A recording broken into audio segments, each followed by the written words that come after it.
It's been said that every quilt tells a story, and it's so true. But I also believe every quilter has a story to tell. I wanted to hear about the people behind these wonderful quilts and thought you'd enjoy hearing about their lives also. Welcome to A Quilter's Life. Most days you can find Roni Neer in her sewing loft with multiple projects going on at once. After she kept getting asked about having quilting classes, she finally decided that there would be enough interest to try it and fell in love with teaching. I love the quote from her grandmother who said, "Want to is 90% of anything you do." And Roni added that she really wanted to, therefore she is quilting. Roni, thanks for joining me on A Quilter's Life. Thank you for having me. I'm excited to be here. Oh, I'm excited to have you. Can you tell me where you were born and raised? I was born and raised in East Tennessee. I grew up and lived most of my life in a town called Lansing. I lived right next door to my grandma most of my life. How neat, right next door. That's amazing. Yes, she was an amazing lady. Please share a special childhood memory. I grew up in a time when there was no AC. We had 2 or 3 channels with an antenna on TV on a good day. So, all you had to watch on TV was soap operas. So we got out and about. We didn't sit in the house. We would have big snows then. We don't have snows in East Tennessee like we had when I was growing up. Now it's going to snow. We go out, we'll get our milk and our bread, and then we kind of hunker down. Back then, it's going to snow. That's when we all get out and start going crazy. We grew up swimming in the creeks. And my fondest memories are probably of my years at Lansing Elementary. I went to school there, 1st grade, all the way through 8th grade. It was very small. It was like family. Probably 80% of us were all related anyway, but we had a wonderful man who was principal of the school that treated us like we were his own children. And it was just the whole community. Basketball was life for all of us whenever the school year was going on. How fun to be able to go to school with relatives. Oh, yes. Can you share about your employment? I am a retired hairdresser. I really kind of fell into hairdressing just because I felt I needed to choose something to do right before high school graduation. And I knew college was not anything I wanted to do at that time. So I went to beauty school, went to work in a local salon, a chain. And it didn't take long for me to realize, nope, this ain't it. I want to do something else. And then one day, the local U.S. Air Force recruiter landed in my chair for a haircut. And by the time he left, I was like, I'm going to do that. And I had to go see him 5 times before he would take me seriously. He said, "You are not my typical recruit. You're too girly." And of course, that just made me more determined to go. So I joined the Air Force. I did that, and then ended up right back home in Lansing, Tennessee for the next 20 years. During that time I came back, I went back into hairdressing. I had my own shop, and I had 2 sons. They grew up in the shop with me because I worked all the time. It was good to us. It fed us. It clothed us. It kept a roof over our heads. But I'm kind of glad to have that one behind me and be doing something now that I love. How neat. Now, I am curious. My aunt worked for the Air Force, and so she was in San Antonio. Did you end up in San Antonio? All of the Air Force basic training takes place at Lackland Air Force Base in San Antonio. Yeah, I got to go to work with her a couple days, so I always think of that. While I was in the Air Force, I spent a year in Korea. And from there, almost 2 years in California before coming back home. My first son was born in California. Now, was that Southern California? It was Central California. It was just up the coast from Santa Barbara at Vandenberg Air Force Base. Okay. My dad was a Civil Air Patrol chaplain and was at Vandenberg a lot. I love Vandenberg. It's a beautiful, beautiful place. There's 40 miles of coastline just on base. So you could almost always find the beach where there's nobody, if you just want to go walk on the beach or whatever, but it's not really swimming beach, but lots of undertows, but it's beautiful. I loved it there. Yeah. I grew up in California and I did not like the beach. And then when my husband took me to the East Coast, he didn't know why I didn't want to go out in that water, but the shelf is so short on the Pacific, and I didn't know about the shelf thing when it came out, so I just assumed it was the same out here. Oh, it's totally different. Totally different. It is. Roni, is there anything else about your family you would like to share? I raised my two boys basically by myself, and when they were 14 and 17, I remarried. In 2006, I met my husband, who was a widower with 3 small children, on Match.com. That's back before dating sites got really scary. But I tell everybody it's the best $39.95 I've ever spent.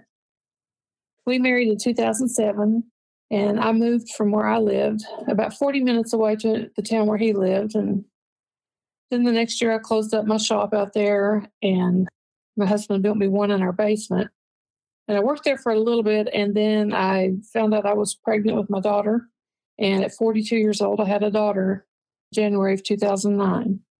So between us, we had 6 kids. Are they still close by, or did they move on? Well, oddly enough, my 2 oldest sons ended up back out in Lansing, where I grew up. My mom is still out there, so they're out there near her. We have one son that's in the Navy. He's in Florida. And our oldest daughter, we have a grandson. I have 4 grandsons total, no granddaughters yet. And we have a daughter in college at Tennessee Tech in Cookeville, Tennessee. And our youngest, who is 14, is the only one still at home with us.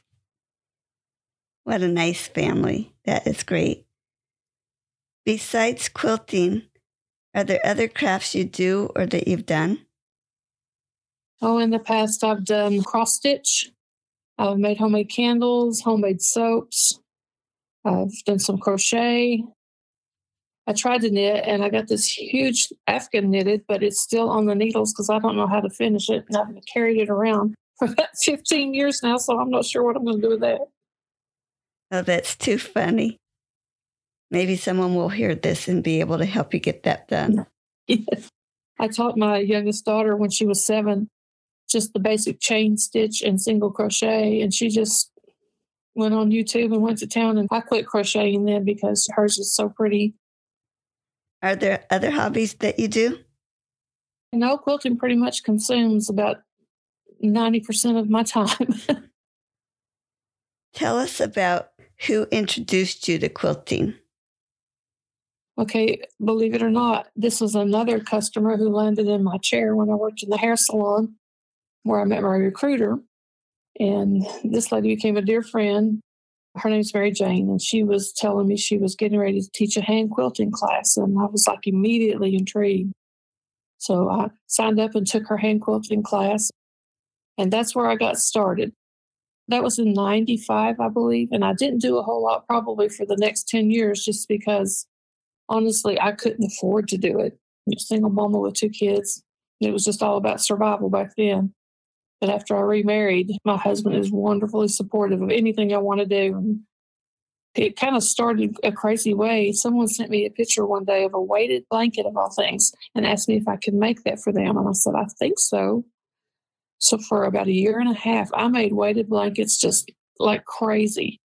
And when that fizzled out, I was like, you know what? Now's the time I can get back into quilting. And as I've told everybody else, it's a rabbit hole. I went down the rabbit hole and I haven't come back yet. I'm going to jump back here for a second because on your website, you mentioned you're related to Hannah Dustin. Hannah Dustin. Yes. And so I had to look her up. Did you want to talk about that at all? Oh, yeah, sure. I didn't even think of that. My husband was doing some ancestry stuff. He's real interested in all kinds of ancestry.com things. And he was doing his and he decided to start on mine. And he just tripped across this. It was something that no one in my family knew at all. She's my ninth great grandmother. Her story, basically in a nutshell, is she was kidnapped by the Abenaki Indians that came down from Canada. She was in Boscawen, New Hampshire, and Haverhill, Massachusetts. She was kidnapped when her last baby was 6 days old. They took her, the baby, and her nurse and started moving them back up towards Canada. They got about 100 miles away, and they were on an island in the Merrimack River, and this is in New Hampshire. And from all studies, I found she was there anywhere from 6 weeks to 3 months. So you can't really pinpoint it. But in the end, she ended up during the night waking up and stealing a hatchet, killed and scalped 10 Indians, got in one of their canoes, and went home. And when she got home, she got paid $50 each for each scalp. Oh, it was for each scalp. I thought that was a total. Well, I found both, but my husband found this out in the spring, and that summer he took me up there and we went to all these sites. She's the first woman in the United States to have a statue erected in her honor.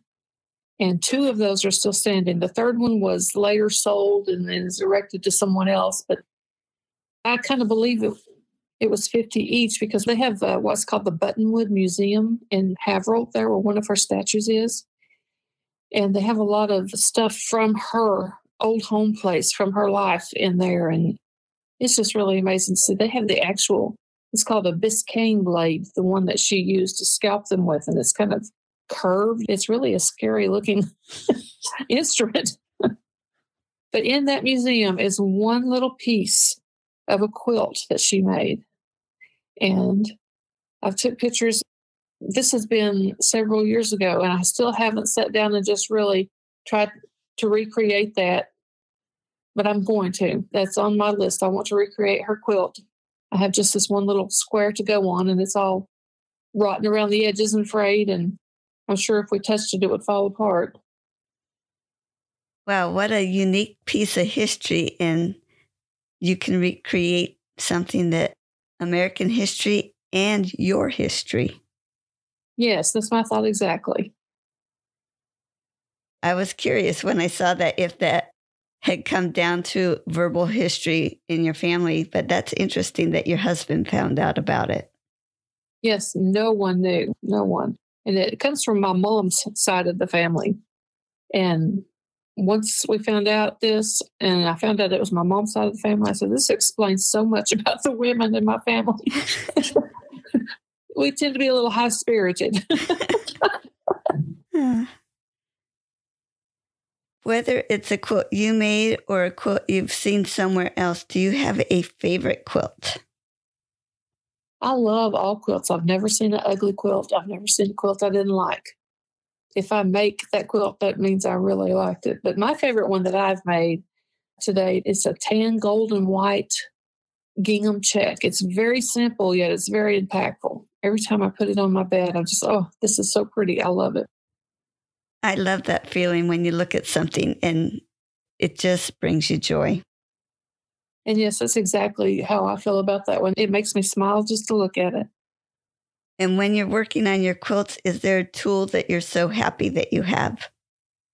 I would have to say the machine that I piece on, it's a machine that my husband bought me years ago when I was still doing or trying to do free motion quilting on the domestic machines before I got my long arm.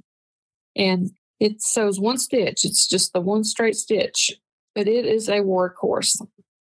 I had it for a couple of years and I was afraid of it because it felt so much more substantial than my other sewing machines I'd had up to that point. And then once I figured it out, I don't think I could do without it. I'm always curious when someone says they have a bigger machine like that. Can I ask how big the throat is on that machine? I'm not sure, but I would say it's like 12 inches because my smaller ones have like a 9 or a 10. This one's a little bit bigger. But I quilted the heck out of some king-size quilts on this machine before I got my long arm, and I don't think I could do that anymore. I just don't think that my shoulders and my hands have it in them to do that anymore. With all the steps in quilting, do you have a step that you really look forward to, or do you like each step along the way? I love every part from the beginning to the end. There's the age old debate of if you just piece tops and then have someone else quilt it for you, are you a quilter? I'm not going to get into that debate here. I'm just going to say that I like to do every single step. It would make me nuts to send one of my quilts to someone else to quilt. I don't like the cutting part. That's the one part that feels tedious to me, and I wish I could hurry and get it done. But no, I love each phase, and I'm one of these, I have something going all the time. And when I get to one stage with one quilt, I'm like, okay, it's time to start another one. And I work back and forth. I have 3 or 4 going all the time. Interesting. So if you feel like piecing that day, you are able to do piecing. Exactly. That way, there's always something to do, for the mood you're in. Share your worst quilting experience. Oh, no, that one's easy. This just happened to me about 2 years ago. Oh, one of my very best customers wanted me to make a family tree quilt for her mother for Christmas. And I worked for like 2 months on this quilt. I made it, but I have to say it was beautiful. It had the tree and all the branches and leaves and pink flowers, and each family member had their own little birdhouse. And underneath the birdhouses, I put like little nameplates that had their names on them, who it belonged to. And everybody in that family would be on that. The background was white, and the embroidery that I did the names with was black. I used a thread that I have used forever. I've never had an issue with it. But when I washed that quilt, that black thread faded everywhere, all the way through to the back of the quilt. It was terrible. I cried when I pulled it out of the machine and saw the mess that it was in. And so I messaged Marla and told her, I'm sorry, I can't sell you this quilt. I don't know how to fix it. And she was like, we'll take it anyway. I'm like, no, I can't send a quilt out looking like this. I can't. So I studied for a couple of days, and I thought, you know what, I'm going to fix this. So I went back and I took all of the embroidery off the quilt, re-embroidered it, and put it back on. And I managed to get most of the faded spots off the quilt top. You have to really look to find them. But I was okay with letting it go after I got done with it. That is the saddest I've ever been about a quilt. I could only imagine the feeling you had when you pulled that out of the wash, because like you said, you had used that thread before and never had a problem with it. You would have never expected anything like that. Exactly. I was just shocked. Why do you think you make quilts rather than spending your time doing anything else? It's because of how it makes me feel. It makes me happy. There's nothing else I can do outside of being with my family, and we like to travel and take trips. Other than that, there's nothing else that makes me feel as happy as I am when I'm sitting here in my little sewing loft at my machine, got my earbuds in with my audiobook, and I'm piecing all day long or quilting or whatever I'm doing. It's just my spot. It fills my senses, the way it feels, the way it looks. It makes my heart sing. And then when you gift a quilt to someone, it's all worth the expression on their face when they see it. Thank you. That exactly puts into words what I'm thinking all of us feel. It's almost like a switch, and we almost can't explain it, but you put it into words. People who don't quilt don't have a clue. They think, we just like to sew. Can you hem my pants? No, I can't hem your pants. I don't sew. I quilt. 2 totally different things. The quilt fits everyone. After I hem your pants, they might be too short. Exactly. And they may be bunchy. Oh. Who do you make your quilts for? I do mostly custom orders. I do like to make baby quilts. So a lot of people who are close to me, family or, extended family, when there's a baby, if I have time in between orders, I like to try to get a baby quilt out to them. I started an Etsy shop a couple of years ago with intentions of just making quilts and putting on there to sell, but I can't make them fast enough. I never have more than one on there because I just don't have time to make a bunch of them. With that, do you have a list of quilts in your head that you're wanting to make? Oh, my goodness. I worry that I won't live long enough to do it. It's a very long list. And I have probably at this moment in time, a couple dozen patterns that I've designed myself that I'm forever tweaking one or the other and trying to decide when they're actually good enough to be finished. I have them designed in my quilting program. That's another thing. I just hope I live long enough to finish all of those. Do you have a special project going on right now? Actually, I do. And this is a little different than making a quilt for someone. I started at the first of the year. Well, I'll backtrack a little bit. Back in 2011, I had joined a group for an online quilt along called the Women of the Bible, where you do like a Bible study of the woman and then you make a block that you base on her through the name of the block, the colors that represent her story. And I got about halfway through with it back then, and just life was busy. I had a toddler and I put it away. And between Christmas and New Year's this past year, I pulled out all of my projects that I've started and never finish, and I'm going to knock some of those out this year. I have about 30 blocks from that quilt. When I came across the Women of the Bible blocks, I thought, you know what? I'd like to finish this. And I think I'm going to post it and see if I can get, a couple friends to do this with me. And so I did. And it's a year-long thing because you do one block a week. And this has turned into a group on Facebook that has over 70 members from all over the world. And we do a different woman each week. And today I am videoing the tutorial for making the block because it's also a great skill builder because there's so many different types of piecing. And I have a lot who are new quilters that have never done any foundation paper piecing. And that's what I'm teaching them today. So that's what I'm working on, and we're having a blast. Oh, neat. Now, are those blocks all the same size or different sizes? All the blocks that represent the women are 8-inch blocks, so they're 8 1/4 to 8 1/2 when you finish them. And they'll be 8-inch blocks once they're in the finished quilt. There's one block that is right in the center of the layout if they want to use this layout, which is the Tree of Life, the Tree of Paradise block. And it's the size basically of like 4 of those. So it'll be right in the center, and it's all set on point, which I think makes any quilt look fancy. Doesn't it? I just love it when I see those. It's one of my favorite layouts. Share a quilting tip. My quilting tip would be to just make it. As I've said before, I've never seen an ugly quilt. I love every quilt I've ever seen. What a great tip. Sometimes we get bogged down with things and it's hard to get back in there and finish. Great to get that encouragement. I think before you start anything, you just have to remember, I love to do this. I love to do this. This is not a job. If it starts feeling like a job, then you need to stop sewing for everyone else and do it for yourself. To me, that makes a big difference when I say, okay, I'm going to take this month off and I'm only working on stuff of my own. That kind of refreshes me, rejuvenates me, and then I'm ready to go back and sew for other people. We got a bonus tip. Thank you. That's great. So describe how you went from having quilting as a hobby and it became a business for you. Oh, that one's easy. You post a picture on Facebook, then everybody wants to know how much.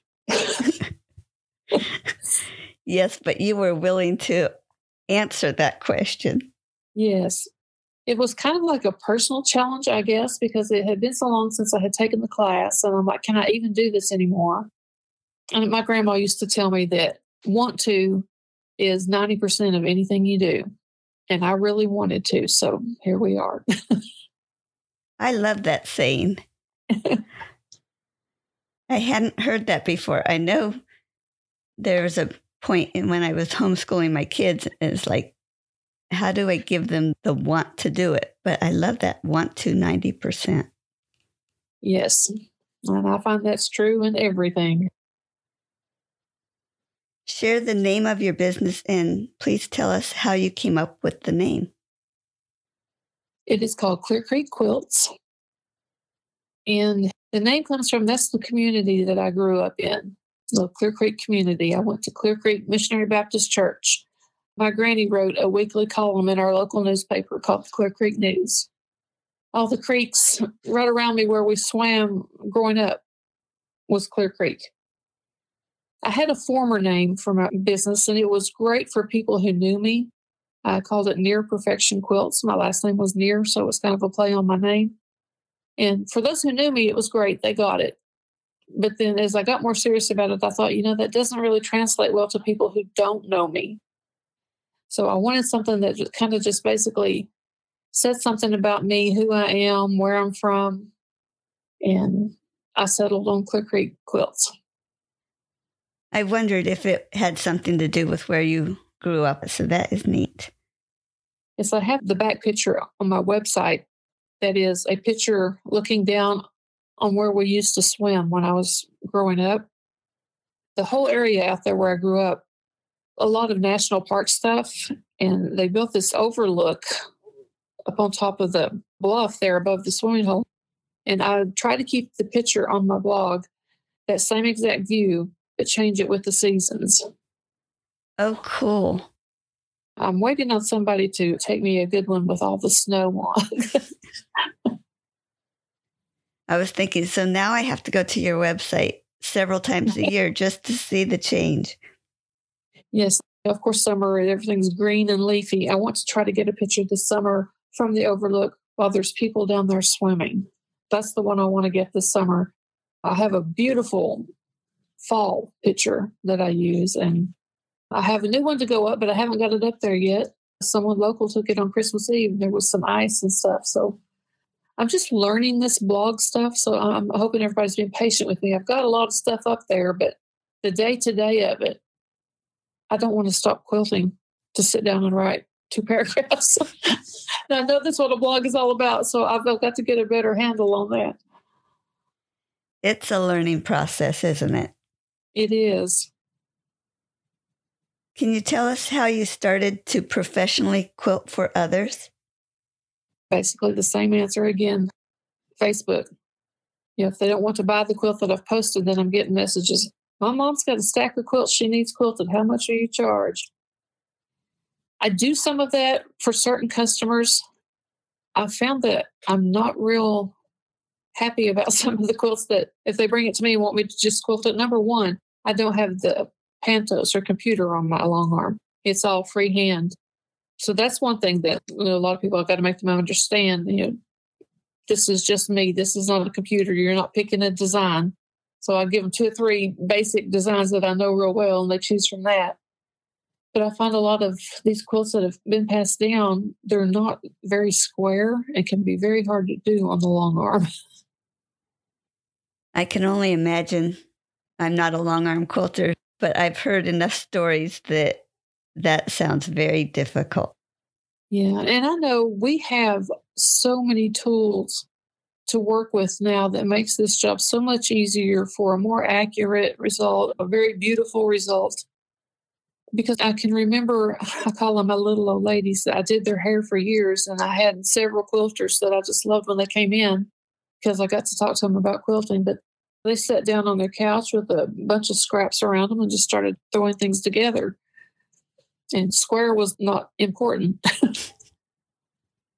Now, do I understand it correctly that you offer classes? I do. I found out that I really like to teach. The first time I did it, I just had so many people asking all the time, do you teach? Do you teach? I want to learn how to do this. So after a couple of years of gathering up several names, that I felt would be enough people to justify what it would be to do that all the time spent, I did my first class and it was great. I discovered I loved it. I love doing that. So I usually have a beginner's quilting class going on all the time. And going back, do you remember how it felt when you had that first class and you had several people sign up? Yes, I felt a little overwhelmed because I told them if I can get 10 people, because it's all via Facebook group, it's not live. I thought if I can get 10 people, it will justify all the time this is going to take. And the first day I put it up, there was like 20 people signed up. So, wow. You never know when is a good time to offer because people have kids, people are busy. And I kept waiting for just the right time where everybody could join in. And there's never a right time. So you just have to throw it out there and hope for the best. The one I've got going now, I have like 10 people in it. It's kind of smaller, but it fits this group well because we're just kind of going at a pace. We're not doing scheduled. We're going to do this on this date. We just work on one thing, and then when it seems like everybody's about done with that, I'll post the next step. So everyone is different. How exciting is it when you see your students finish a quilt? Oh, it's very exciting. And just yesterday, one of the girls who took one of my classes last summer, she said, it's been a year ago today that I finished my first quilt, and I haven't stopped since. And she posted all these pictures of all the quilts she's made since she finished the one we did in class. And I was so tickled when I saw that. I was so happy. I told her, I'm so super proud of you. Wow. Well, Roni, tell us where we can find your business. I am on Facebook, Instagram, and my website, all are Clear Creek Quilts. Great. And all those links will be on your episode page for us to find you there too. Okay, great. Thank you so much for sharing with me today. I love hearing your story. Well, thank you. I enjoyed this. Great. Bye-bye. Bye-bye. You can find more stories on aquilterslife.com or subscribe on your favorite podcast player so each episode will be downloaded automatically. Also, I want to hear about you and your wonderful quilts. Please contact me, Paula Chamberlain, through the website to set up an interview. And as always, thanks for listening.